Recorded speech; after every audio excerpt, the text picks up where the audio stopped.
Hi everyone, welcome back to my channel. This video is thermal properties of matter part 5. So this is gonna be the last video of this chapter. ఒకవేళ మీకు కావాలంటే sums కూడా నేను ఇంకొక వీడియోలో మీకు తీసుకొస్తాను.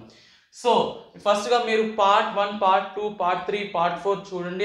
అవి చూసినాకే ఇక్కడికి రండి, లేకపోతే మీకు ఏమీ అర్థం కాదు. లింక్స్ అనేవి కింద డిస్క్రిప్షన్ లో ఇచ్చాను, అలానే పైన ఐ బటన్ లో కూడా ఉంది. సో వెళ్ళి అవి చూసేసండి. సో ఫస్ట్ అయితే నేను చిన్న రీక్యాప్ ఇచ్చేస్తాను. నేను స్టార్టింగ్ నుంచి ఏమేమి ఎక్స్ప్లెయిన్ చేశాను. సో పార్ట్ 1 లో వచ్చేసి నేను హీట్ అండ్ టెంపరేచర్, వాటి డిఫరెన్సెస్, అండ్ నెక్స్ట్ దాని తర్వాత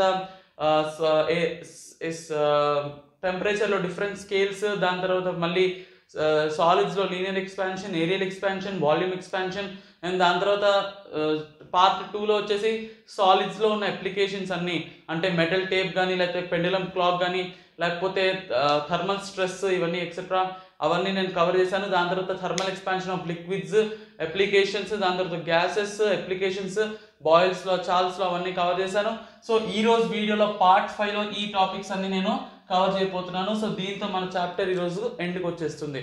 ఓకేనా గైస్? సో ఈరోజు నేను ఏమేమి కవర్ చేయబోతున్నానంటే 3 phases of matter, phase diagram, regulation, triple point, heat transfer, Newton law of cooling, conduction, convection, radiation, temperature gradient, coefficient of thermal conductivity, determination of specific heat of a liquid.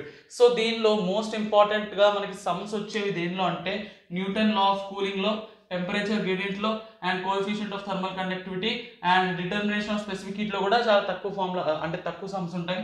And మిగతావంతా కూడా almost మనకి థియరీనే, but చాలా చాలా important. Okay కదా? So let us start our video. So video నచ్చితే కనుక తప్పకుండా like, share, comment and subscribe చేయండి, ఎందుకంటే చాలా హార్డ్ వర్క్ అనేది అవసరమైంది మీ ముందుకి ఈ వీడియో తీసుకురావడానికి.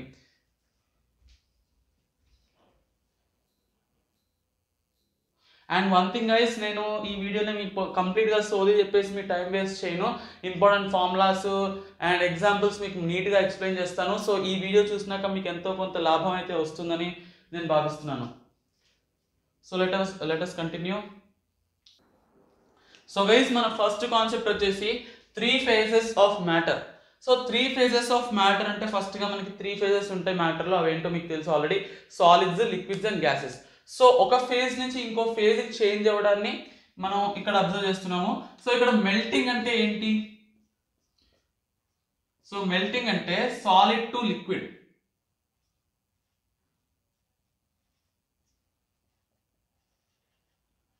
అండ్ ఫ్రీజింగ్ అంటే ఏంటి? Liquid to solid.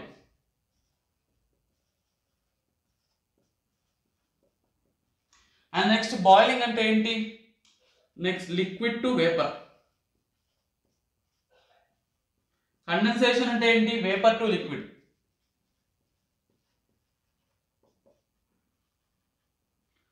సబ్లిమేషన్ అంటే ఏంటి? Solid to vapour. Next hoar frost, ఇది మీకు కొత్తగా నేర్చుకుంటున్నారు. సబ్లిమేషన్ కు ఆపోజిట్ ఇది. So vapour to solid.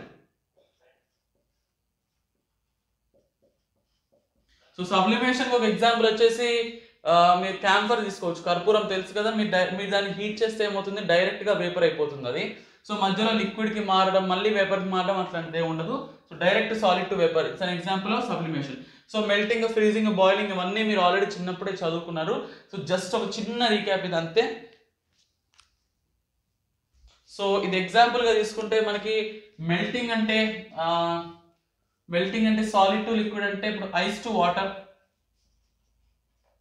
The biggest example ice to water. ఇదేమో ఫ్రీజింగ్ అంటే వాటర్ టు ఐస్. దాని తర్వాత బాయిలింగ్ అంటే వాటర్ టు వేపర్. తెలుసు మీకు అంతా, ఇదంతా మీకు ఆల్రెడీ ఐడియా ఉంది. సో మనం నెక్స్ట్ కాన్సెప్ట్కి వెళ్ళిపోదాం. ఫేజ్. సో గైస్, ఇదే phase diagram, temperature heat graph అది మీకు అనిపిస్తున్నట్టుంది. సో గైస్, మన నెక్స్ట్ కాన్సెప్ట్ వచ్చేసి regulation, which is also known as ice cutting method. So I'm really sorry guys, నేను డ్రాయింగ్ లో నేను డయాగ్రామ్స్ గీయడంలో చాలా చాలా week, but still I can explain you. So ఇది ఒక ఎక్స్పెరిమెంట్ అనమాట. సో ఫస్ట్ గా ఇది ఒక పెద్ద ఐస్ అనేది మనం తీసుకుంటున్నాము, ఒక పెద్ద ఐస్ ముక్క అనేది. సో మనం కింద ఒక 2 స్టోన్స్ లాంటివి పెట్టేసి ఐస్ ని బ్యాలెన్స్ చేస్తాం దాని మీద. అండ్ దాని తర్వాత ఒక కాపర్ వైర్ తీసుకుంటాం, ఒక కాపర్ వైర్. సో ఈ కాపర్ వైర్ని ఇటు పక్కన రెండు కొంచెం వెయిట్స్ అనేవి పెడతాం. ఈ వెయిట్స్ పెట్టేసి మనం ఐస్ పైన ఇట్లా దాన్ని పెడతాం అనమాట. ఇప్పుడు సపోజ్ ఇది ఐస్ అనుకోండి, దీనిపైన ఇట్లా మనం కాపర్ వైర్ని ఇట్లా పెడతాం అనమాట. సో విత్ వెయిట్స్, సో ఇట్లా పెడతాం. సో దాని తర్వాత మెల్లగా ఏమవుతుందంటే ఈ కాపర్ వైర్ అనేది మెల్లమెల్లగా కట్ చేసుకుంటూ వస్తుంది కింద వరకు ఐస్ని. ఎందుకంటే copper is a very good conductor of heat, మనకి తెలిసిందే. అదే మనం కాపర్ బదులు ఐరన్ యూజ్ చేసామనుకోండి, సో అప్పుడు ఐరన్ కానీ స్టీల్ కానీ యూజ్ చేసామనుకోండి, అప్పుడు ఏమవుతుందంటే చాలా స్లోగా కట్ చేసుకుంటూ వస్తుంది. బట్ కాపర్ కాబట్టి it's a very good conductor of heat కాబట్టి ఫాస్ట్గా కింద కట్ చేసుకుంటూ వచ్చేస్తుంది అనమాట. సో అప్పుడు మీరు ఏమనుకుంటున్నారు, ఈ కాపర్ వైర్ ఇట్లా వచ్చేసి కిందకు వచ్చేసినప్పుడు ఈ ఐస్ అనేది 2 ముక్కలు అయిపోతుంది అనుకుంటున్నారు కదా. No, it is wrong. 2 ముక్కలు అవ్వదు. సో ఈ కాపర్ వైర్ ఇట్లా వచ్చి కింద పడిపోతుంది, కానీ ఈ ఐస్ మాత్రం 2 ముక్కలు అవ్వకుండా మళ్ళీ ఐస్ ఫామ్ అయిపోతుంది ఆ ప్లేస్లో. సో ఎందుకంటే రెగ్యులేషన్ ప్రాసెస్ అట్లాంటిది. So this is known as regulation process. మీకు నేను చెప్తే మీకు సరిగ్గా అర్థం కాకపోవచ్చు, మీరు యూట్యూబ్లోకి వెళ్ళి ఒకసారి సెర్చ్ చేయండి, regulation or ice cutting method అని ఒకసారి సెర్చ్ చేయండి. అక్కడ చాలా వీడియోస్ అనేవి కనిపిస్తాయి. సో ఏదో ఒక వీడియో చూడండి, మీకు బాగా అర్థమైపోతుంది. చిన్న ఎక్స్పెరిమెంట్ ఇది. So this is known as regulation. The ice మళ్ళీ ఫామ్ అయిపోతుంది బ్యాక్. సో గైస్, మన నెక్స్ట్ కాన్సెప్ట్ వచ్చేసి ట్రిపుల్ పాయింట్. సో ఈ ట్రిపుల్ పాయింట్ ఏంటంటే ఇది ఒక వాల్యూ 273.15 ఆర్ 273.16 కెల్విన్, గుర్తుపెట్టుకోండి, కెల్విన్ టెంపరేచర్. సో ఈ ట్రిపుల్ పాయింట్ అనే ఒక టెంపరేచర్ దగ్గర ఏమవుతుందంటే, so all phases of matter can exist అనమాట. అంటే ఈ టెంపరేచర్ దగ్గర all the 3 phases of matter అంటే solids, liquids, gases can exist. Okay కదా, ఇది బేసిక్. సో ఇప్పుడు ఈ డయాగ్రామ్ అనేది మీరు గుర్తుపెట్టుకోవాలి. సో ఇది ఏంటంటే పిఎన్, పిఎం, పిక్యూ. సో ఈ పిఎన్ ఏమో ఐస్ లైన్, పిఎం ఏమో స్టీమ్ లైన్, పిక్యూ ఏమో సబ్లిమేషన్ లైన్. సో ఇప్పుడు మీరు గుర్తుపెట్టుకోవాలి ఏంటంటే ఈ పిఎం దగ్గర అంటే స్టీమ్ లైన్ దగ్గర లిక్విడ్ ఇంకా వేపర్ ఈక్విలిబ్రియంలో ఉంటాయి. అండ్ అదే ఇంకా పిఎన్ దగ్గర సాలిడ్ ఇంకా లిక్విడ్ ఈక్విలిబ్రియంలో ఉంటాయి. అదే సబ్లిమేషన్ లైన్ దగ్గర సాలిడ్ ఇంకా వేపర్ ఈక్విలిబ్రియంలో ఉంటాయి. ఓకే కదా. అండ్ దీని వాల్యూ వచ్చేసి 273. ఈ పి వచ్చేసి ట్రిపుల్ పాయింట్ అంటే ఎంత, 273.15 కెల్విన్ ఆర్ 273.16 కెల్విన్. సో మీరు సమ్స్లో మీరు యూస్ చేయాలి. ఓకేనా, పర్ఫెక్ట్. సో గైస్, ఇదే నా ఫేవరెట్ అంటే one of my favourite topics ఈ చాప్టర్లో, Newton law of cooling. So ఫస్ట్గా మీరు గుర్తుపెట్టుకోవాలి, ఇది లాంగ్ ఆన్సర్ అనమాట మనకి ఐపీలో. So you cannot escape this question. So మీకు ఆబ్జెక్టివ్ పరంగా అంటే ఈ 2 ఫార్ములాస్, లేకపోతే సమ్స్ పరంగా చూసుకుంటే ఈ 2 ఫార్ములాస్ చాలా ఇంపార్టెంట్. బట్ మీరు డెరివేషన్ కూడా చాలా ఇంపార్టెంట్, ఎందుకంటే లాంగ్ ఆన్సర్లో ఖచ్చితంగా రాబోతుంది. So Newton law of cooling definition వచ్చేసి rate of loss of heat is directly proportional to temperature difference between the body and its surroundings. So ఇప్పుడు ఇదంతా డెరివేషన్, ఇందాక వీడియోలో కవర్ చేయలేదు డెరివేషన్ అంతా. సో ఒకసారి మీరు నోట్ డౌన్ చేసుకోండి. సో ఇక్కడ నేను ఏంటో చెప్తాను. సో ఇక్కడ టీటా ఎస్ అంటే ఏంటంటే surrounding temperature. So surrounding temperature కూడా మనకు ఉంటుంది ఇందులో. సో సరౌండింగ్ టెంపరేచర్ అంటే లేకపోతే రూమ్ టెంపరేచర్ ఇవంతా కూడా సరౌండింగ్ టెంపరేచర్ కింద వస్తుంది. సో ఇక్కడ టీటా 1 ఇంకా టీటా 2 అంటే ఏంటంటే 2 టెంపరేచర్స్ ఇస్తాడు. అవి టీటా 1 టీటా 2 వేసుకోవాలి మీరు. అండ్ ఇక్కడ టీ వచ్చేసి టైం, గుర్తుపెట్టుకోండి. ఈ ఒక్క దగ్గరే T is equals to time అని వస్తుంది కింద. సో ఈ T is equals to time. ఇక్కడ టెంపరేచర్ అంటే టీటా. సో టీటా 1 అంటే టెంపరేచర్ 1, టీటా 2 అంటే టెంపరేచర్ 2. ఇక్కడ కే వాల్యూ మనమే ఫైండ్ అవుట్ చేయాలి, లేకపోతే వాడు ఇస్తాడు ఒక్కొక్కసారి. సో మిగతాదంతా ఈజీగా సబ్స్టిట్యూట్ చేయొచ్చు. సో అందుకని నేను ఒక సమ్తో మీ ముందుకు వచ్చాను. ఈ సమ్ నేను మీ ముందు సాల్వ్ చేయబోతున్నాను. సో క్వశ్చన్ ఏంటంటే a body cools from 60 degrees centigrade to 40 degrees centigrade in 7 minutes. Okay, అప్పుడు మీరు ఎట్లా వేసుకోవాలంటే నేను చూపిస్తాను. సో ఫస్ట్ ఇట్లా వేసుకోవాలి, 60 degrees centigrade to 40 degrees centigrade in 7 minutes అన్నాడు కదా. ఇది కొంచెం టఫ్ క్వశ్చనే, అందుకే టఫ్ క్వశ్చన్ మీకు ఎగ్జాంపుల్ చెప్తున్నాను, ఈజీ మీరు ఎట్లా చేస్తారు. So in 7 minutes what will be its temperature after next 7 minutes if the temperature of its surroundings is 10 degrees centigrade. అంటే ఏమి ఇచ్చాడు, θs is equals to 10 degrees అన్నాడు, 10 degrees సెంటిగ్రేడ్ అన్నాడు, ఇది గుర్తుపెట్టుకోవాలి. సో ఇప్పుడు మీరు ఏం చేయాలి ఇక్కడ next in the next 7 minutes అన్నాడు వీడు. అప్పుడు ఏంటి, ఈ 40 నుంచి θ వరకు వెళ్తుంది. ఓకే కదా, ఇది θ టు టెంపరేచర్ అండ్ ఇది 7 minutes. So in the next 7 minutes అన్నాడు కాబట్టి ఇక్కడ మళ్ళీ 7 minutes వస్తుంది.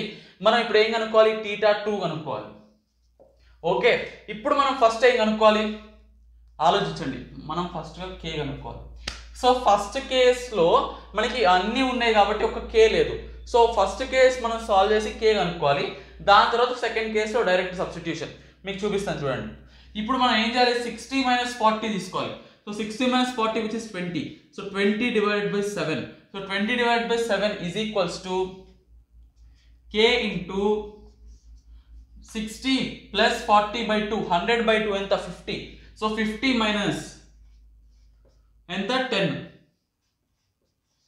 So which is 40. So 20 by 7 is equals to k into 40. So 40k is equals to 20 by 7 అని రాసుకోవచ్చు. ఓకే కదా. సో k ఎంత వస్తుంది, 1/14. So k is equals to 20 by 7 into 1/40. So which is 20 by 7 into 40 which is 280. అంటే ఇక్కడ చూడండి. So 2/18 with 2/28 which is 1/14. So 1/14 వచ్చిన వరకు k వాల్యూ. ఇప్పుడు నేను నెక్స్ట్ కొంచెం కింద కనిపిస్తుంది, కొంచెం బోర్డ్ ఎరేస్ చేయాల్సి ఉంటుంది కదా, ఏమనుకోకండి. సో ఇప్పుడు మనకి k వాల్యూ ఎంత వచ్చిందంటే 1/14 వచ్చింది. సో ఇప్పుడు మనం ఏం చేయాలి, సెకండ్ కేసు. సో ఇప్పుడు ఏంటంటే θ1 - θ2 అంటే 40 - θ2 డివైడెడ్ బై t ఎంత 7 minutes. So divided by 7 is equals to k ఎంత 1/14. So 1/14 into θ1 plus θ2 which is 40 plus θ2 divided by 2 minus 10 degrees centigrade. దాన్ని ఇట్లా ఉంచవచ్చు. ఓకే, సో ఎంత వస్తుందంటే, సో అప్రాక్స్ నేను ఇప్పుడు సాల్వ్ చేసి మీ టైం వేస్ట్ చేయను. సో ఆన్సర్ ఎంతో చెప్తాను డైరెక్ట్గా మీకు. ఆన్సర్ వచ్చేసి 28 degrees సెంటిగ్రేడ్ వస్తుంది. So θ2 is equals to 28 degrees centigrade. So ఇది కొంచెం టఫ్ సమ్ అనమాట. సో మిగతా కొన్ని సమ్స్ చాలా ఈజీగా ఇస్తాడు, కొన్ని ఇచ్చేసి ఒక వాల్యూ అనుకోమంటాడు which is very very easy. చాలా ఇంట్రెస్టింగ్ సమ్స్ ఇవి లిటరల్గా. సో మనం నెక్స్ట్ కాన్సెప్ట్కి వెళ్ళిపోదాం. సో నెక్స్ట్ మన కాన్సెప్ట్ వచ్చేసి హీట్ ట్రాన్స్ఫర్. దీనిలో 3 types అనేవి ఉంటాయి, కండక్షన్, కన్వెక్షన్, రేడియేషన్. సో ఇది ఖచ్చితంగా ఒక 4 marks క్వశ్చన్గా వస్తుంది మీకు ఐపీఈలో. సో చాలా ఇంపార్టెంట్ కాన్సెప్ట్. సో ఇదేంటో నేను మీకు ఒకసారి డెఫినేషన్స్ చెప్తాను, జాగ్రత్తగా వినండి. కండక్షన్ అంటే ఏంటంటే the process of transmission of heat from one place to other without actual movement of the particles of the medium is called conduction. So ఈ కండక్షన్ అంటే ఏంటంటే ఒక పార్టికల్ నుంచి ఇంకో పార్టికల్కి హీట్ ఎప్పుడైతే ట్రాన్స్ఫర్ అవుతుందో వాటి మధ్యలో ఎలాంటి మీడియం అవసరం పడదు. సో దాన్ని మనం కండక్షన్ అంటాము. ఫర్ ఎగ్జాంపుల్ మనం ఒక పెద్ద ఐరన్ రాడ్ తీసుకున్నాం అనుకోండి, ఆ ఐరన్ రాడ్లో ఇటు సైడ్ మీరు కొంచెం హీట్ అంటిస్తే కాసేపటి తర్వాత ఈ మొత్తం ఐరన్ రాడ్ అంతా హీట్ అనేది వచ్చేస్తుంది. సో దాన్ని మనం ఎగ్జాంపుల్ ఆఫ్ కండక్షన్ అని చెప్పొచ్చు. సో నెక్స్ట్ మన కాన్సెప్ట్ వచ్చేసి convection. The process of transmission of heat from one place to another by the actual movement of the particles is called convection. ఈ కన్వెక్షన్ లో ఏంటంటే from one part to another part మనకి ఎప్పుడైతే heat transfer అవుతుందో అప్పుడు ఏంటంటే మనకి actual movement of the particles అనేది జరుగుతుంది. For example, if water in a beaker is heated, the particles of water at the bottom receive the heat first. These particles expand, become lighter and rise up.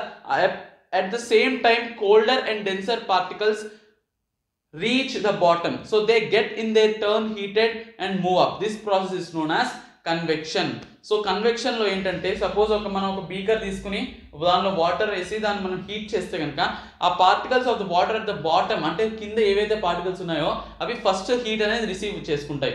So అంతే కదా, బాటంలో ఉన్నవి కొంచెం heat అనేది first receive చేసుకుంటాయి.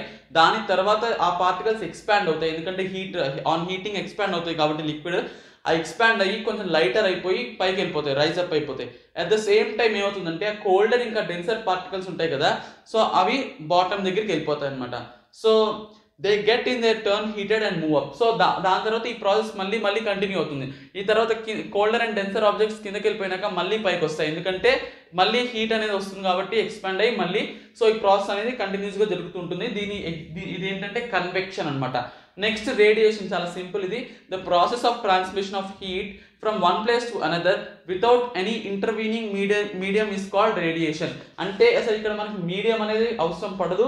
So for suppose earth receives heat radiations from the sun, okay కదా. The process of transmission of heat from one place to another without any intervening medium is called radiation. So example ఏంటంటే అర్త్కి మనకి direct sun rice అనేవి పడతాయి, అదొక example of radiation అనమాట, okay కదా. So guys మన నెక్స్ట్ 2 కాన్సెప్ట్స్ వచ్చేసి టెంపరేచర్ గ్రేడియంట్, అలానే కోఎఫిషియంట్ ఆఫ్ థర్మల్ కండక్టివిటీ. ఈ రెండు కూడా హీట్ ట్రాన్స్ఫర్ లోనే 2 అప్లికేషన్స్ అనమాట. So temperature gradient formula direct గుర్తుపెట్టుకోండి.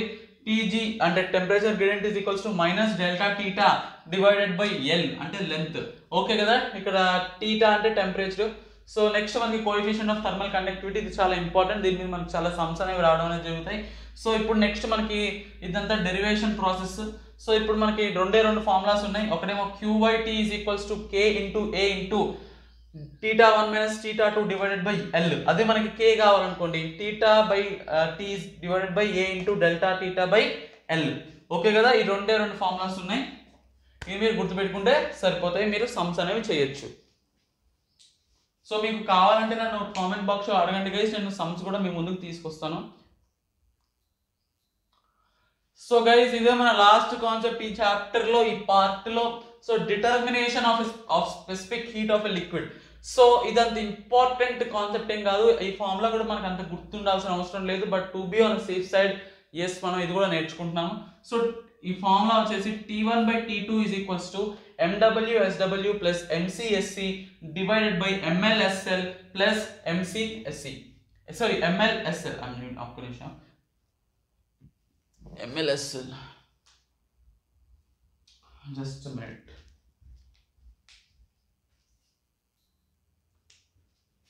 MCSC. ఓకే కదా గైస్, ఈ ఒక్క ఫార్ములా గుర్తుపెట్టుకోండి. అండ్ అంతే గైస్ ఈరోజు వీడియో. అండ్ మీకు నెక్స్ట్ ఈ చాప్టర్లో సమ్స్ కావాలంటే తప్పకుండా కామెంట్ సెక్షన్లో తెలియజేయండి నాకు. అండ్ అంతేకాకుండా నెక్స్ట్ చాప్టర్ నేను kinetic theory of gases start చేద్దాం అనుకుంటున్నాను. సో దానికి మీరు ఏమనుకుంటున్నారో తప్పకుండా నాకు కామెంట్ సెక్షన్లో తెలియజేయండి. వీడియో నచ్చితే కనుక తప్పకుండా like, share, comment and subscribe చేసేసేయండి. అండ్ బెల్ ఐకాన్ క్లిక్ చేయడం మాత్రం మర్చిపోవద్దు, ఒకవేళ దాన్ని క్లిక్ చేయకపోతే మీకు నోటిఫికేషన్స్ అనేవి రావు. So that's it guys, let us meet in the next video or next chapter or else next sums నేను మీకు చెప్తా కదా, సో ఆ వీడియోలోనే కలుద్దాం. So bye guys, thank you so much for supporting me throughout this series.